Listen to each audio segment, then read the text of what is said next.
Sabia você que há nada menos do que 69 milhões de psicopatas no mundo? Isso é praticamente 1% da população, nós somos em 7 bilhões. Você imagina, é 1% da população do planeta, é difícil de acreditar. Mas há muitos deles por aí, circulando, trabalhando na mesma equipe e, quem sabe, morando na mesma casa. Então nós vamos entender melhor sobre os psicopatas e derivados com a ajuda desse psiquiatra forense de renome internacional e nosso parceiro há tantos anos, meu amigo Guido Palomba. Como vai, querido? Oi, Rony. Tá bom, meu irmão? Bem. Que bom te ver. Cheiroso, elegante como sempre. Você está na sua casa. Obrigado, querido. Eu estava comentando agora há pouco contigo em off que eu vou fazer a pergunta hoje, porque eu já perguntei isso para você em off, você me respondeu. Agora, quem está nos assistindo vai saber disso. O que é que eu tinha te perguntado? Primeiro que você está levando... não sei se já gravaram o livro, não? Já fizeram a frisada do livro, não? Está frisado o livro do Guido? Tá. Que é a perícia na psiquiatria forense. Vamos ver a capa? Aí está. Então, eu quero saber, primeiro de tudo, que é bonita, eu gosto de coisa assim, impactante, acabou. Perícia na psiquiatria forense. Guido, qual é a diferença entre a psiquiatria clínica e a forense? Tem alguma diferença? Tem. Rony, são duas áreas. Primeiro eu quero te agradecer o convite de você me chamar. Aqui querido, é um prazer muito grande para mim. Não me tira esse prazer. Querido. Muito obrigado. Obrigado eu, querido. A psiquiatria clínica e a psiquiatria forense são duas áreas diferentes de atuação. Da mesma forma que o cardiologista clínico e o cirurgião cardíaco. Entendi. Então são duas áreas distintas. A psiquiatria forense, ela aplica os conhecimentos da psiquiatria às causas judiciárias. Basicamente é isso. Então o psiquiatra forense, ele não quer tratar, ele quer articular o discurso médico com o discurso jurídico, que é muito diferente da atuação do psiquiatra clínico. Basicamente é isso. Sem dúvida. Agora, o seu livro, nós mostramos a capa agora, ele tem a ver com o tema que nós vamos falar, que é psicopatia. Aí está a capa do livro de novo. Muitas pessoas acreditam que psicopatia e a sociopatia são coisas diferentes. São? Não, são sinônimos. A psicopatia, a sociopatia, ela, desde que ela foi descrita pela primeira vez, e isso foi em 1835, Uau. Ela vem recebendo nomes diversos. A primeira vez chamaram de loucura moral. Eu acho muito bom esses nomes, porque eles dizem, já o nome diz o que é. Tá. O outro nome, que também foi cunhado ali no século XIX, loucura lúcida. Uau. São nomes significativos. Sim. O outro nome, criminoso nato, na época de Lombroso. Uau. E assim vai indo. É uma questão semântica, então, mas é a mesma coisa. Mas é sempre o mesmo quadro clínico.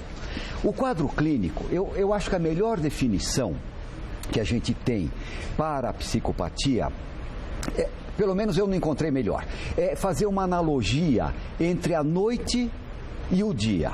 Então, de um lado a gente tem a noite, do outro lado a gente tem o dia e no meio a aurora. Por analogia, de um lado tem a doença mental, do outro lado a normalidade mental e no meio a zona fronteiriça, que é a zona dos psicopatas. Ou seja, eles não são nem normais mentalmente, nem totalmente doentes mentais. Entendi. Então essa é a melhor definição dos psicopatas na minha maneira de entender. E psicose? Como é que funciona a psicose? A psicose já é a loucura, é uma doença mental. O psicopata, ele não rompe com a realidade. Ele é inteligente, é capaz de articular bem uma ideia, enfim, é uma pessoa que pode conviver em sociedade, manipulando a sociedade, mas ele tem uma deformidade afetiva, uma deformidade nos atos, uma loucura moral verdadeira. Agora, a psicose não. A psicose é uma ruptura com a realidade. O que é romper com a realidade? Por exemplo, uma pessoa alucinando e delirando. Eu estou escutando vozes que só eu escuto, vozes que me dão ordem. Ou eu tenho delírios. Delírio é alguma coisa que eu pus na cabeça, por exemplo, eu me sinto perseguido, estão me perseguindo. E para mim isso é a minha realidade. Essas vozes que eu escuto, essas alucinações auditivas, é uma realidade para mim. Agora, isto é uma verdadeira ruptura com a realidade. Então isso é uma psicose. É interessante isso, porque o sociopata, né, o psicopata, ele é sedutor. Eu já conheci um que tinha esse diagnóstico. Ele é sedutor, você acredita no que ele está falando. Ele te convence, é impressionante. Convence sem escrúpulos.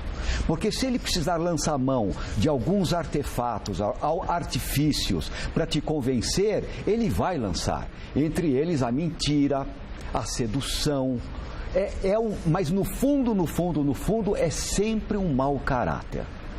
Ah, tá. E outra coisa também interessante do psicopata, que jamais se arrepende daquilo que ele faz. Essa é uma das características. Pelo contrário, marcantes. Todo mundo é culpado. Exatamente. Você sabe que eu vi vários casos e a pergunta clássica que a gente faz para um psicopata que cometeu, por exemplo, um delito, daqueles delitos, enfim, de mídia e tal, você pergunta para ele, você está arrependido do que você fez? Invariavelmente, claro que estou, doutor, eu estou preso há 3 meses. Quer dizer, é um arrependimento não com a sorte da vítima, com a maldade que ele fez. Ele se arrepende porque ele foi preso. Entendi. Enfim, é uma coisa que recaiu sobre ele.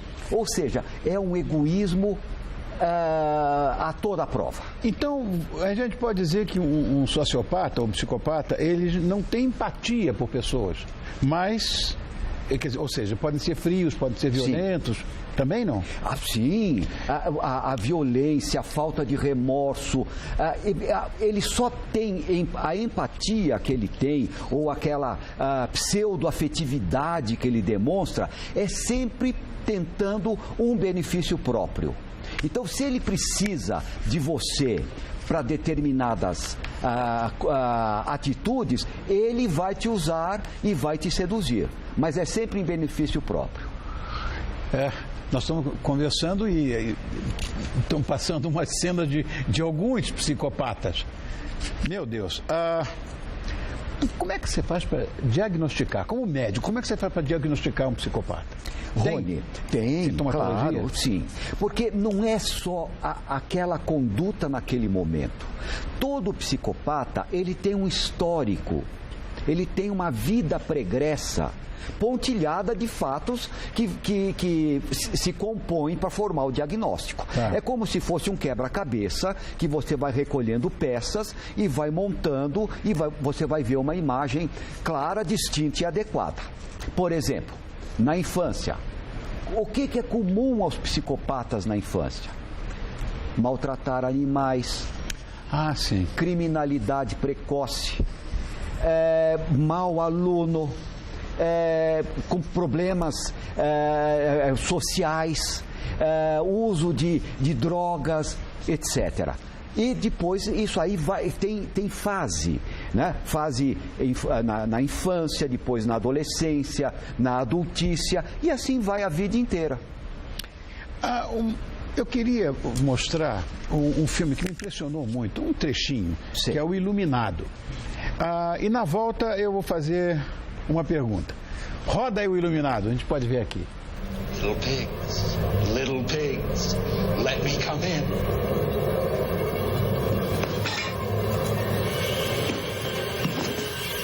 Not by the hair on your chinny chin chin. Then I'll huff, and I'll puff, and I'll blow your house in.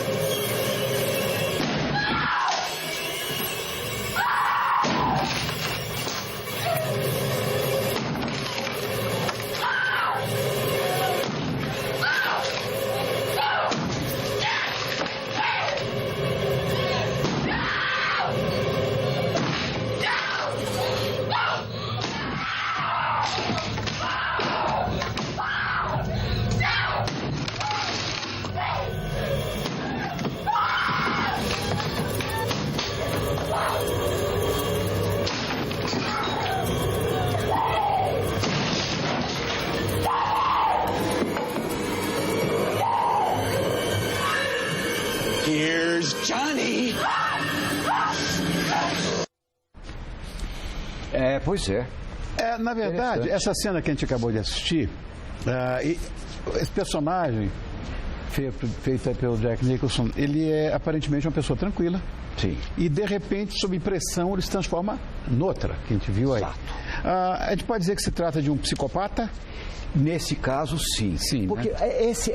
Vamos chamar... Ele já nasce assim ou pode se transformar no meio do caminho? Não, nasce assim, assim ele será e vai morrer assim. Essa parece uma dupla personalidade também, conhecida como personalidade alternante, isso é próprio deles. Porque eles são, digamos, bonzinhos, sedutores, etc., num determinado momento. Agora, quando eles se veem numa situação favorável, que eles podem pôr para fora toda aquela... escoar toda aquela maldade que eles têm, eles fazem. Agora, são sempre, Rony, são sempre covardes também. Porque em situações que os ameaçam, eles não fazem nada. Eles voltam. Normalmente, eles atacam pessoas também indefesas, pessoas que não podem reagir àquele ataque deles, como, por exemplo, nesse filme que você mostrou muito bem. É uma mulher acuada, sem defesa nenhuma, que acaba sofrendo o ataque de um psicopata. Isso é comum na vida deles. O psicopata tem que ser necessariamente um criminoso? Não. Não, né? Não. Tem vários tipos de psicopatia. Nós estamos falando desses psicopatas célebres, que aparecem nos crimes, na mídia, nos cinemas, e são chamados criminosos natos. O próprio nome diz, eles já nascem assim. E são pessoas... Isso existe enfim, em qualquer lugar do mundo. É um transtorno mental como outro qualquer que existe em qualquer lugar do mundo. E é preciso dizer que são pessoas portadoras de altíssimo grau de periculosidade e irrecuperáveis. Irrecuperáveis. Na minha concepção, deveria existir um lugar onde eles pudessem ficar longe da sociedade e por quanto tempo eles vivessem. Porque quando eles voltam à sociedade, Rony, eles não tardam em recomeçar a atividade criminosa. Isso é ponto fundamental. Ao contrário, eles melhoram. Porque aquilo que eles erraram naquele primeiro delito, né, que os levaram à prisão, eles melhoram e se aprimoram.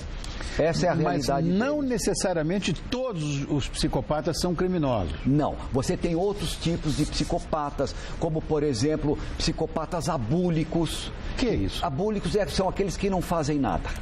Eles não conseguem, eles começam uma coisa, nunca vão adiante com aquilo.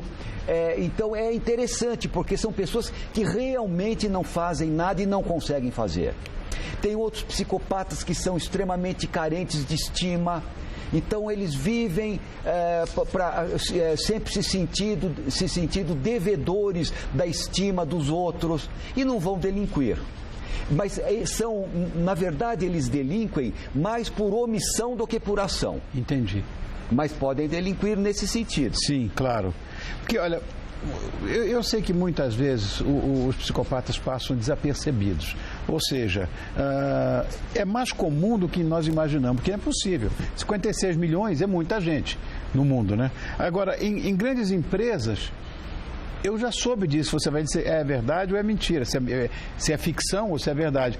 Eles chegam a ocupar grandes cargos em empresas, assim, de diretoria, de chefia. É verdade essa história? Pode ser. Mas como é que eles chegam lá? Pode. Porque, pela sedução. Tá. Pela sedução, porque a anormalidade deles não está na inteligência. A anormalidade é de caráter. Entendi. Então seria uma enfermidade do caráter. Então eles podem galgar postos altos. Por exemplo, você quer ver onde eles abundam, com todo respeito, na política. Na política você tem muitos que não passariam por um exame psiquiátrico de verificação de sanidade mental. Meu Deus. Olha a Dupla Identidade, que é um filme brasileiro, né? Também esse filme fez muito sucesso. Quem é esse rapaz? Eduardo Borges, que eu quero indicar como meu suplente. Acredite nele. Eu conheço um campeão a quilômetros de distância. E esse é um.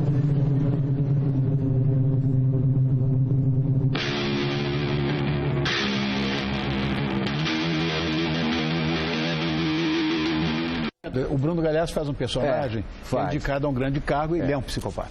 Nesse caso, sim. Aliás, foi muito boa essa série. Você viu, né? Eu vi. Tá muito boa. Esse é um psicopata clássico. Que engraçado isso, olha. Eu tinha vontade de continuar com essa pauta. Se bem que nós estamos sempre juntos aqui, mas vamos inventar mais umas coisas. Isso é um troço que me fascina, viu, Aninha? Isso me fascina. O Guido vem aqui, depois que ele vai embora, eu fico falando com vocês. Como eu falei no camarim, né? As suas pautas são fascinantes, meu amigo. Muito obrigado. Eu que agradeço. Fora o seu talento, a sua competência como médico, né? Como psiquiatra forense, que eu não sabia a diferença, agora eu sei. Um é cirurgião de cardiopatias e o outro cuida da cardiopatia. Exatamente. Não é? Exatamente. Obrigado, querido. Muito obrigado, Guido Palomba, esse brilhante mesmo psiquiatra forense, que eu tenho a honra de ser amigo. Muito obrigado. Obrigado, querido. Muito obrigado.